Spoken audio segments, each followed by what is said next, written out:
Another thing we need to bring out to your attention is the water coming out of this.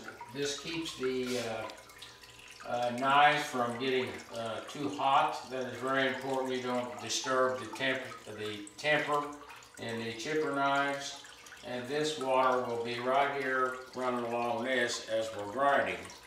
And I'll show you how, just keep watching that, and I'll show you how that does.